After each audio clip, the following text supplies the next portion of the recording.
दोस्तों कैसे हम अपने घर में बड़ी आसानी से कोई भी चीज़ लगा लेते हैं। तो मैं आज आपको बताऊँगी कि हम गन्ना है, कैसे हम अपने घर में बड़ी आसानी से इसको तैयार कर सकते हैं। दोस्तों यदि आप नए हैं तो वीडियो को सब्सक्राइब ज़रूर करें, लाइक करें, कमेंट करें और शेयर करें। आप वीडियो पूरा ज़रूर देखें दोस्तों। तो ये देखिए हमने गन्ना आज ये बहुत सारे गन्ने लगे थे, हमने इसको काट दिया है और आप देखिए ये बिल्कुल इसमें जड़ निकल आई है क्योंकि ये ज़मीन में गिर गया था। तो कितनी सारी इसमें जड़ें निकली हैं, आप ये देखिए बिल्कुल जड़ों से भरा हुआ। आप इस तरह से बिल्कुल इसकी पोर की पोर इसको काट के और ज़मीन में यदि लगा देंगे तो आपके गन्ने तैयार हो जाएँगे। दोस्तों हमने बाज़ार से जो खरीद के खाने के लिए आता है, वही गन्ना हमने लाया था और इसको ऐसे मिट्टी में दबा दिया था। तो हमारा गन्ना तैयार हो गया। अब हम हर साल ये हमको खाने के लिए गर्मी में बहुत बड़ी आसानी से हमको मिलता है और हमें कहीं हमको जाना नहीं पड़ता लेने के लिए। हम जितनी समय गर्मी में ज़रूरत होती है उतने समय इसको हम काट लेते हैं। लेकिन आप ये देखिए बरसात में कोई इसकी केयर नहीं करनी पड़ती है। ये बहुत सारा अपने आप जैसे क्या बोलते हैं उसको बाँस बाँस जैसे ये बिल्कुल इसकी कलचियाँ निकलती रहती हैं। आप जितना काटोगे इसको उतना ज़्यादा इसमें से नए-नए कलचे निकलेंगे और ये आपको गन्ना खाने को मिलता रहेगा।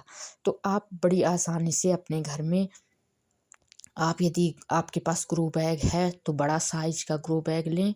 बड़े साइज़ के ग्रो बैग में आपका गन्ना लग जाएगा। यदि आपके पास ज़मीन है तो आप ज़मीन में इस तरह से आप इसको लगा दीजिए। इसको ऐसे हम मिट्टी में दबा देंगे और इसको पानी की ज़रूरत होती है दोस्तों। इसको कोई हमने खाद कुछ भी इसका केयर नहीं किया, ना कोई दवा, ना कोई खाद, कुछ भी नहीं डाले हैं। लेकिन फिर भी ये बहुत सारे हमको हर साल गन्ने हमको खाने के लिए मिलते हैं और दान भी देने के लिए होता है। कोई यदि हमसे माँगा तो उसको भी दे देते हैं। तो आप तो जानते हैं कि गन्ना कितना फ़ायदा करने वाली चीज़ है और गर्मी में तो ये बिल्कुल बहुत फ़ायदेमंद है। अब मैं आपको अमरूद को बताती हूँ कि हम अमरूद अपने घर में बड़ी आसानी से कैसे हम तैयार करें।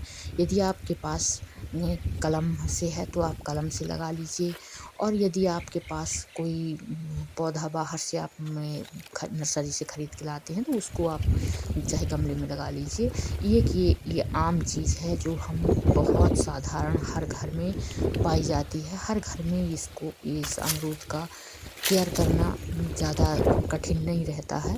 तो आप इसको गमले में है, ज़मीन में है, कहीं भी आप इसको लगा देंगे। यदि एक बार लगा दिए तो बस हो गया। यदि ज़मीन में लग गया तो फिर ये तो बड़े-बड़े झाड़ हो जाते हैं और बहुत खाने के लिए गाँव में तो बहुत ज़्यादा मिलते हैं।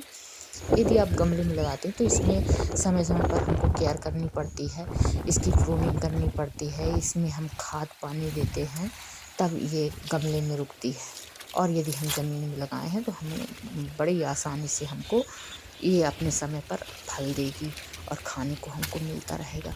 तो आप अमरूद है, अमरूद भी बड़ी आसानी से अपने घर में बिल्कुल उगा सकते हैं। आप चाहे बीज से उगा लें, चाहे आप कलम से उगा लें, ये कटिंग लगा लें या आप नर्सरी से पौधा ले आएँ तो नर्सरी से लगा लें। तो इस तरह से यदि आप किसी भी प्रकार से अमरूद है, ये जो आपके खाने के हल्के-फुल्के चीज़ हैं, फलदार वृक्ष हैं, तो आप अपने घर में बड़ी आसानी से इनको लगा सकते हैं। बड़ी आसानी से इसको खाने के लिए आपको मिल सकता है। जैसे हम अपने खाने के लिए सब्जियाँ कई प्रकार की लगाते हैं, ऐसे कुछ ऐसे फल होते हैं जो हम बड़ी आसानी से अपने घर में इनको लगाते हैं और ये बहुत जैसे हम इनमें गोबर की खाद तो आम चीज़ है हमारे यहाँ गाँव में। बहुत गोबर की खाद मिलती है, शहरों में भी आप खरीद के मंगा के लगा सकते हैं, डाल सकते हैं। तो गोबर की खाद में तो ये बहुत ज़्यादा ये अमरूद फल देती है और बहुत इसमें फल आते हैं। तो ये बरसात में भी फल इसमें आते हैं और ठंडियों में भी इसमें फल आते हैं। तो ये बारहमासी कहला जाती है कि आपको ठंडी में भी गर्मी में भी ये आपको मिल जाएगा। इसका 2 बार फल खाने के लिए मिल जाएगा। आप इसकी समय-समय पर प्रूनिंग ज़रूर करनी पड़ती है। प्रूनिंग करेंगे उतना ज़्यादा इसमें फल लगेंगे और पौधा आपका बिल्कुल स्वस्थ रहेगा, कोई भी बीमारी आपके पौधे में नहीं आएगी। तो इस तरह से आप अपने पौधे का रख रखाव कर सकते हैं, देख रेख कर सकते हैं, और आप अपने घर में बड़ी आसानी से अपने खाने के लिए कोई भी वृक्ष, कोई भी पौधा, कोई भी सब्जी अपने घर में ऑर्गेनिक तरीके से खाने के लिए लगा सकते हैं, और आपको बड़ी आसानी से खाने के लिए मिल जाएगा। दोस्तों, वीडियो अच्छा लगा है तो सब्सक्राइब ज़रूर करें, लाइक करें, कमेंट करें।